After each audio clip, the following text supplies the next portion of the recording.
Hello again and welcome into H-Town Parks Unplugged. I'm your host, Matt Musil, and we have another jam-packed show for you to enjoy. Before we go any further though, I want to introduce you to everyone who works on this show with me. Now, I'm Communications Manager over at Houston Parks and Rec. I coordinate our social media coverage as we let the public know what's going on with our 380 plus parks and 60 community centers.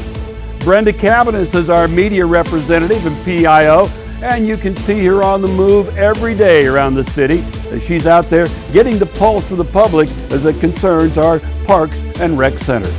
Michelle Scarantino is our award-winning videographer. Michelle is in charge of all the video stories that we produce for this show and for our social media sites. Malcolm Powell is our graphics artist, and he produces our regular and motion graphics for everything that we do, so he's always busy. And the seasoned veteran of our communications team, Candy Pham, is our webmaster. I invite you to go to our website and check out his work. He does a fantastic job.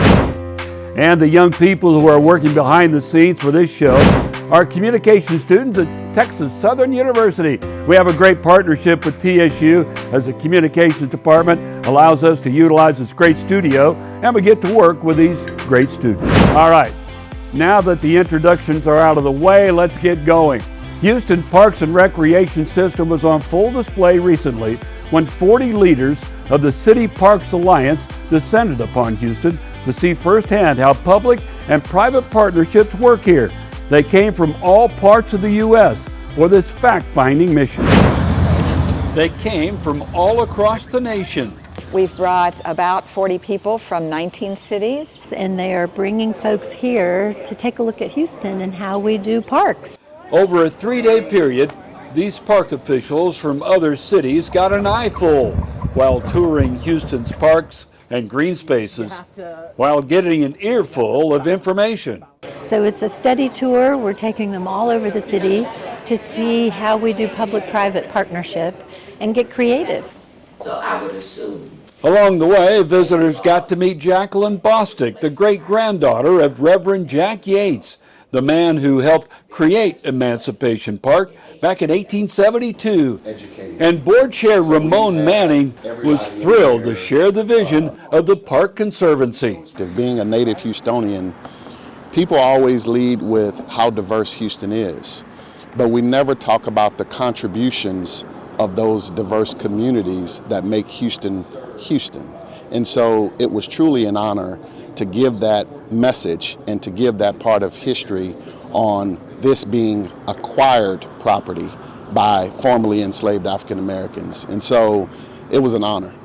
The visiting officials got the grand tour of Houston's park system, and they seemed very impressed with what's going on here in H-Town. You're investing in neighborhood parks, which are such a key part of any healthy system.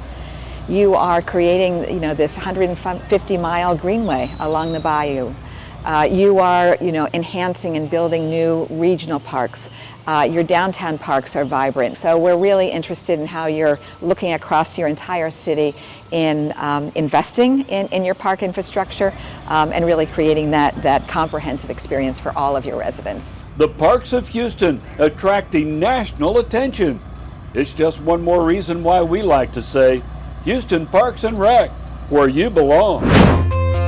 Oh, that was great to have our city showcase for that event. All right, now let's shift gears and welcome in another great asset of the Houston Parks and Rec Department. She's Hannah Walker, the Recreation Facility Manager over at the West Gray Multi-Service Center. Welcome, Hannah. Thank you so much for having me, Matt. I'm happy to be here. I wanted you to be on the show because you have a huge event coming up. Tell me all about Metal and Muscle. Well, it is the biggest event of its kind in the country. We have adaptive athletes traveling in town from all over the place.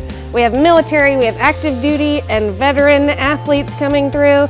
We have USQRA wheelchair rugby, wheelchair basketball, sitting volleyball, power chair soccer. We have sports for every disability type under the sun out there. So we're looking to advertise for it, invite people to it, and get some volunteers.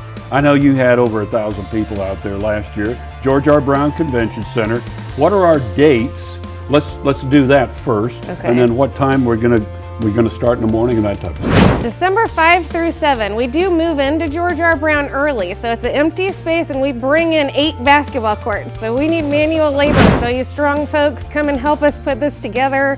So you can see it start from finish. So Sunday we pick all the courts up and load them up and return them. But in between that is the fun part. So once we put the venue together, then all the athletes show up. So it's December 5 through 7. We do have volunteer opportunities on the 4th through the 7th, and they do go into the evening. So 8 a.m. start time to 7 to 8 p.m. end time. So there's something to do as far as a score table person. Keep the score. If you know how to do a shot clock, you can do that. If you know how to hand water to athletes, we can do that. Or you can come and do manual labor and pick up the courts for us and put them down. We also tape all the lines on the courts, so people who are good with measurements and math are very welcome.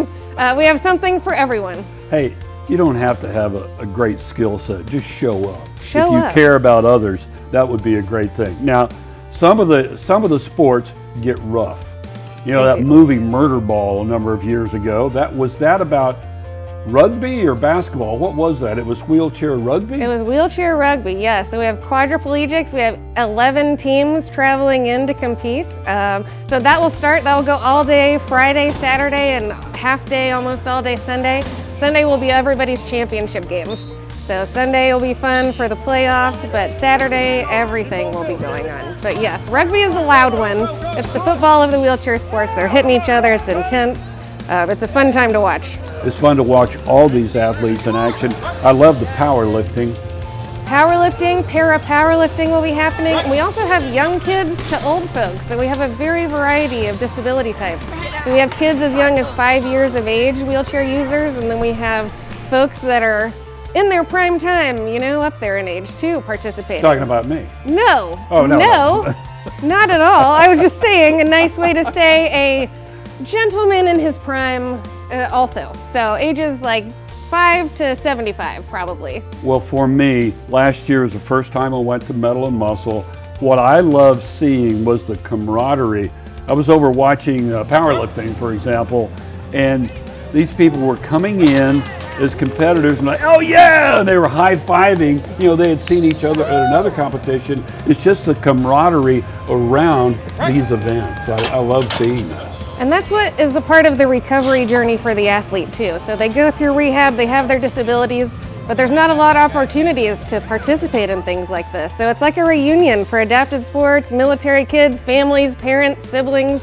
Everybody gets together. It's a really fun time. Hannah Walker's gonna be there, barking out orders and taking care of stuff. With positivity, yes. Yes, exactly, I love it. Thanks so much, Hannah. Well, I hope it's another great event, the 14th annual Metal and Muscle Expo. All right, let's show you a couple of other success stories in the city as we head back outside to a couple of special parks, one in the Heights area and the other on Houston's near north side. 3, 2, 1. Little Thicket Park has been around since the mid-20th century. It sorely needed a facelift though, but now, thanks to the partnership between Houston Parks and Rec and the Memorial Heights Redevelopment Authority, the facelift is complete. So by doing this project, we were able to make it, put in a playground. We actually did some structural work to the bank, and so we kept it in good shape for a long time. This 10-acre park is nestled between T.C. Jester Boulevard and Ella Boulevard, and it displays great diversity, as it has both a great playground sporting new equipment, along with a heavily wooded area with nature trails. I think now people recognize this is a park that you can come to and enjoy, and then go down and see some of our natural habitat. Happy birthday to you. In other parks and rec happenings, Moody Park has turned 100. The century-old park was named after local official Alvin Moody back in 1925. Today, knowing that we have this new path forward, I'm just super excited about it, and I think it's going to be great for the community, and just what a great recreational piece of property that we have here in the middle of town. The park is going through a renaissance of sorts, as the 35-acre tract is once again a popular destination for area families. and it's supported by the Friends of Moody Park Civic Organization. So we look forward to another 100 years and some bright events ahead. 100-year-old Moody Park and newly refurbished Little Thicket Park. They are two more reasons why we like to say, Houston Parks and Rec, where you belong. It is always so much fun to visit the different parks and meet our regular visitors to them. And I invite you to get out to your favorite park today and enjoy the outdoors. All right, coming up next on the show, we'll head over to Emancipation Park, where one of our division managers hosted her annual Breast Cancer Symposium. It featured a fashion show that you won't want to miss. We'll be right back.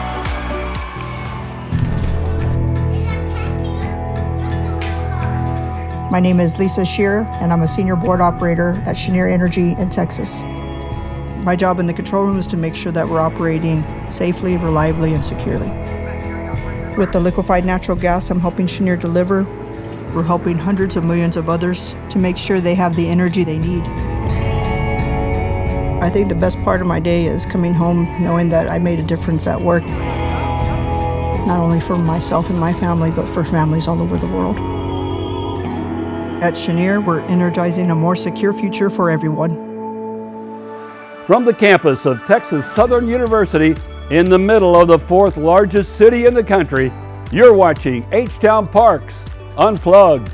Each year, one of our great division managers hosts a breast cancer symposium for the women of Houston.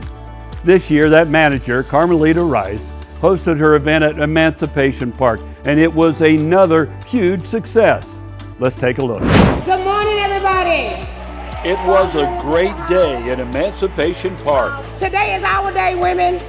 It was Strong Finish Day, and pink was the color of the day as Division Manager Carmelita Rice held her annual celebration of Houston's breast cancer survivors.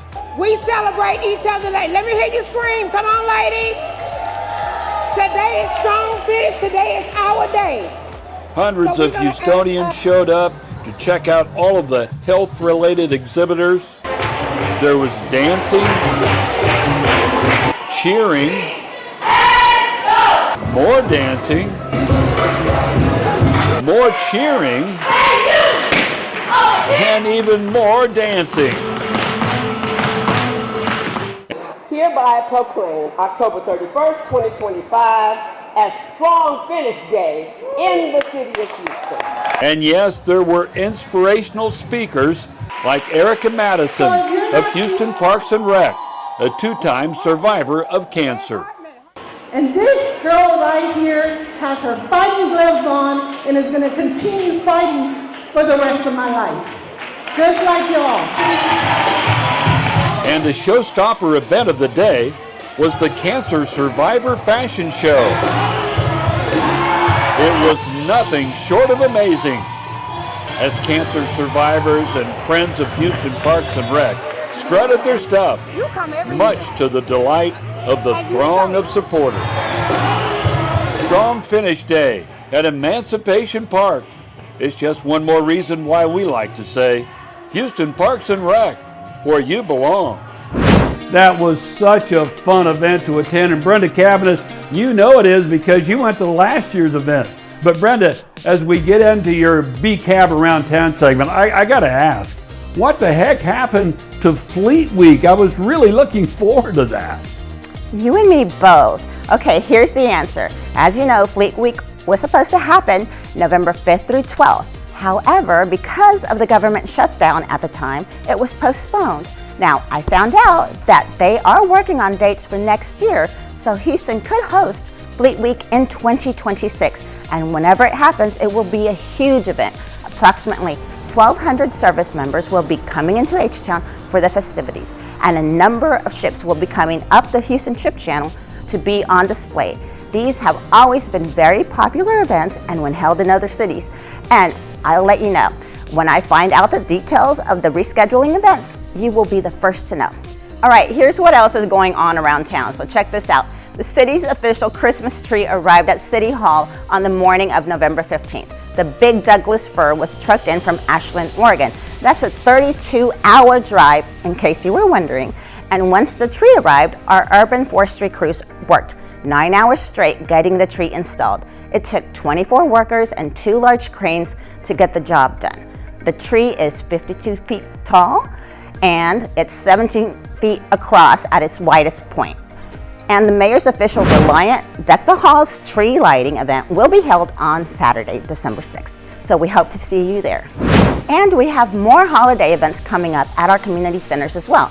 So first, on December 13th, it's Holiday in the Tray at Emancipation Park from 10 a.m. to 2 p.m. that Saturday. So get ready for toys, treats, and holiday cheer. And by the way, they're still looking for volunteers and toy donations for that event. Then on December 20th, from 10 a.m. to 1 p.m., Denver Harbor will be hosting its 3rd annual Winter Festival. This promises to be a day filled with fun, food, and holiday cheer. There will be free pictures with Santa, and there will be a free polar train rides.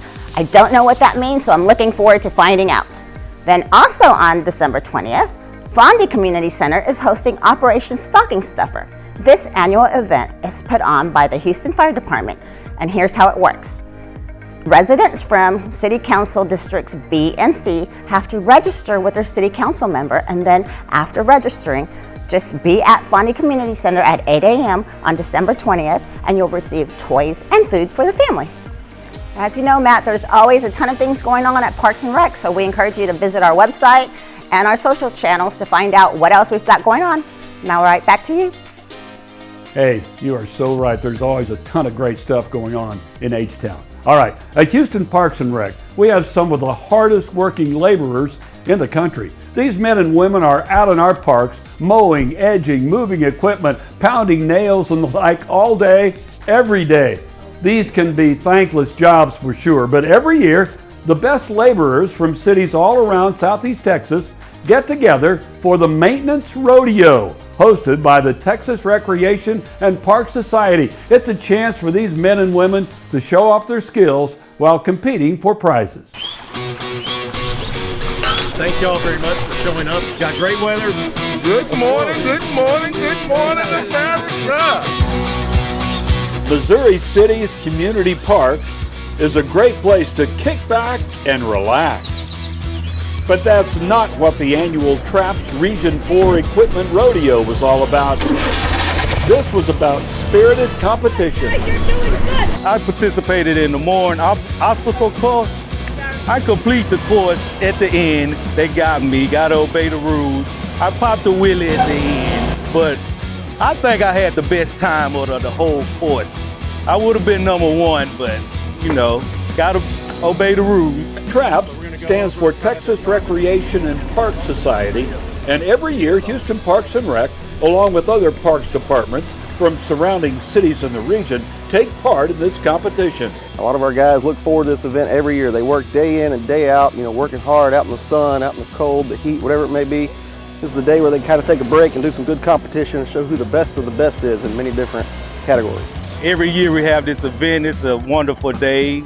Sun is out, it's beautiful. Among the events contested were the riding mower competition, there was the backpack blower event, there was an irrigation assembly competition, the backhoe competition. You can run around the front all he wants or behind the trailer. You just can't cut in between the two. And one of my favorites, the truck and trailer competition. I'm telling you, this had to be one of the toughest competitions of the day.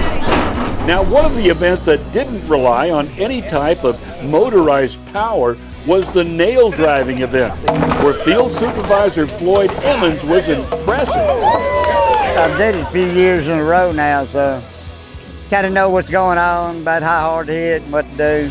I do a little bit of everything, but this one, nail driving and carpenter work is what I do. Sharpening their skills at the annual Traps Equipment Rodeo. It's just one more reason why we like to say, Houston Parks and Rec, where you belong. Those folks have so much fun competing in that competition. I tell you what, it's a lot of fun to watch also. And in the studio now, I want to welcome a guy who I met at last year's competition for the first time, Cole Willis. Cole, you're an assistant superintendent focusing on horticulture. I thought this would be a great time to have you come in. We're heading into the colder winter temperatures, and I see you've got some show and tell here today. Let's talk about plants. around the yard. How do we handle some we get rid of, some we hang on to? Yes, sir, very much. Thank you for having me on, Matt. So, horticulture is definitely something I love talking about, and plants are a huge part in our environment. So when you're doing your stuff in your yard, it's great to know which plants are summer plants and which plants are winter plants. So depending on what you have, if you have a lot of summer plants and then we get into the winter and the freezes, well, you need to know how to protect them if you want them to last longer than just 1 year. A big difference with a lot of plants too is you have annuals versus perennials. So annuals are your 1 season, 1 year kind of plant. Those are the ones that you dig out and toss out once you're done with them, or once they're done. The perennials though, they last, and a lot of times they can be evergreen where they have foliage all year, or they'll be deciduous where they drop their leaves and then we protect them over the winter time and they come back in the spring. So I actually have a couple of examples I brought here that we can talk about as well. Look. Yeah. So both of these are mostly summer plants, but they are perennials. So a lot of people are very familiar with them. This one is actually called salvia. Yeah, I've got some in my backyard. Yeah, they do fantastic during the summer. They're drought tolerant. They love the sunshine, and they're very hardy. This one here is actually called a lantana, which is another one you probably see around a lot. Right now it doesn't have very many blooms on it, but they can be in various colors. Both of these are drought tolerant, like I said, and great for summertime. But in the wintertime, they risk dying if we don't protect them so that the roots can continue to grow and do what they need to in the winter months. Okay.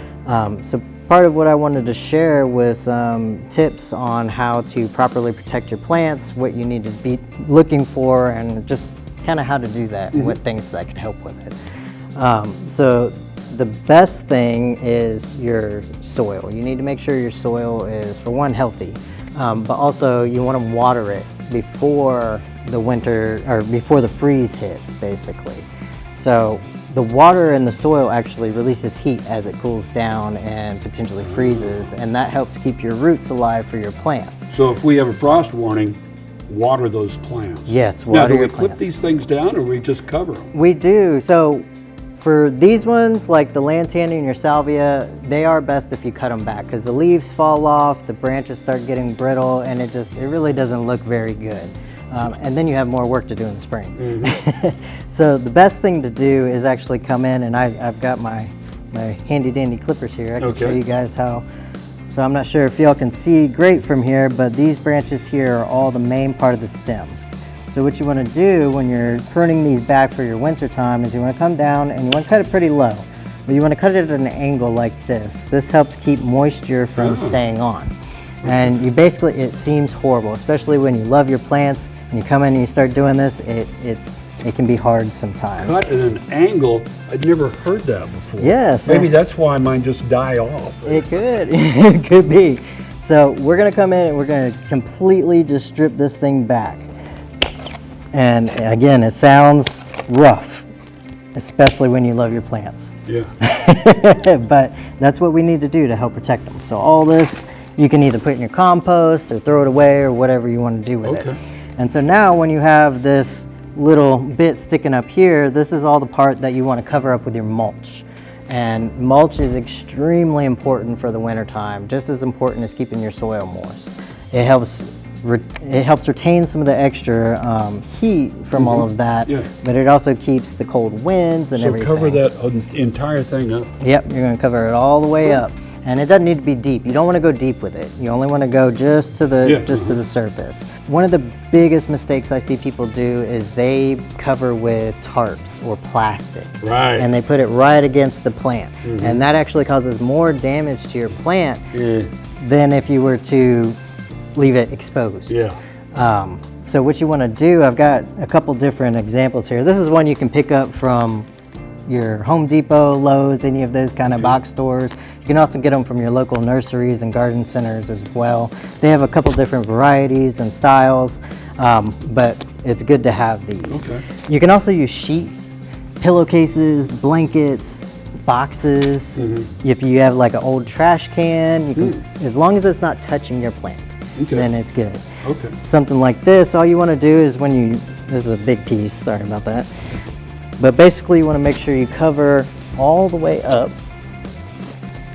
like this, but you want to make sure that it goes all the way to the ground, because the heat that you're trying to trap is going to be in the ground, and it's going to get trapped in with this. And you bind the bottom of that? You can bind the bottom, or you can use rocks to put on. There's also, you can buy these staples that you can put in that will go into the soil and hold it tight for you. I prefer to use rocks because the winds around Houston can get pretty crazy. So you just want to make sure you've got it all the way covered, all the way to the ground. And then after you've got something like this on, if you need to put in an extra layer of like a plastic or a tarp, that's when you can do it, because this is going to help take that extra moisture and everything and protect the plant. All right, great. Yeah. Great. Thanks, Cole. That's great advice. He's hiding behind this. Oh, I'm so sorry. Keep that over there. Thanks, Cole, for joining us. Happy holidays to you, Happy buddy. holidays. All right, Thank you great so much, to have Matt. you on here. Thank All right, you. thanks so much. All right, still to come on the show. Stay with us, because some people may say this show is going to the dogs, but I don't think it is. We're just going to check out the new Lawndale Dog Park. That story right around the corner, so stay right there.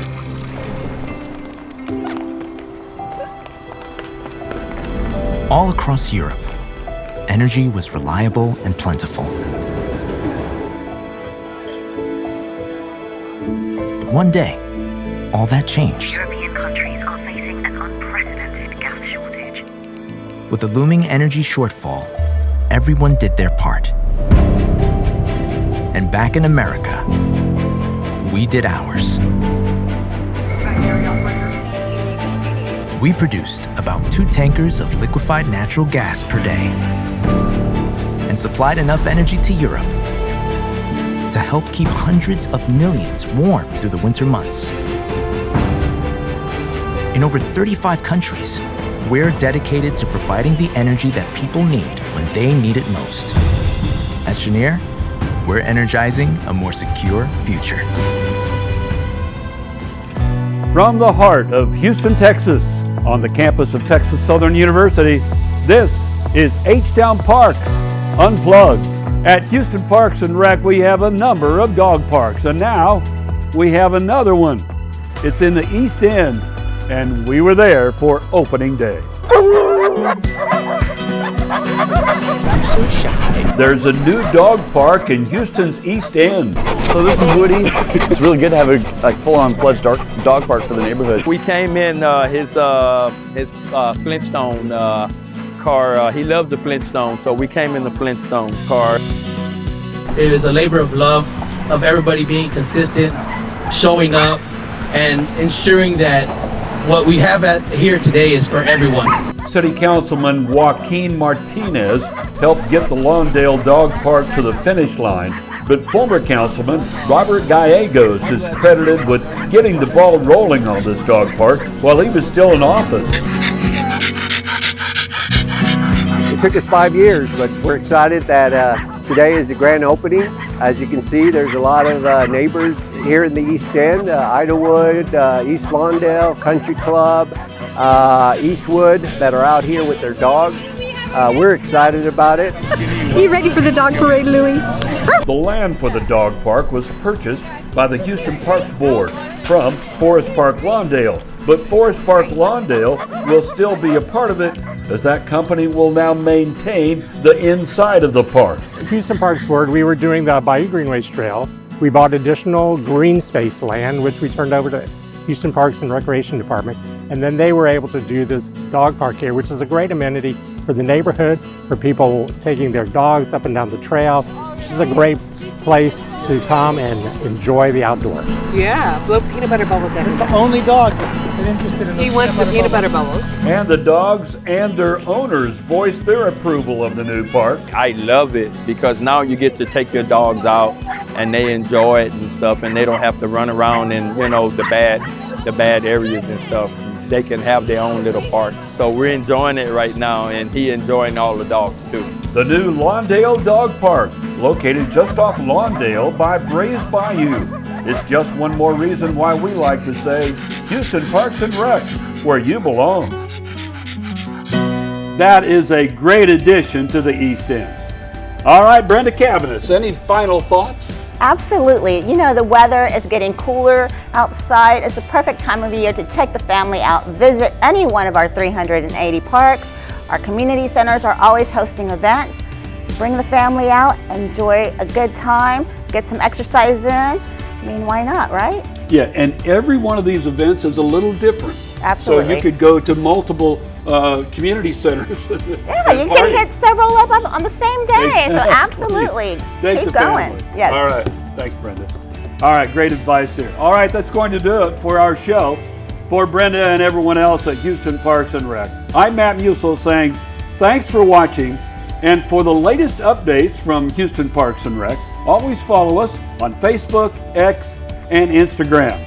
We'll see you next time on H-Town Parks Unplugged.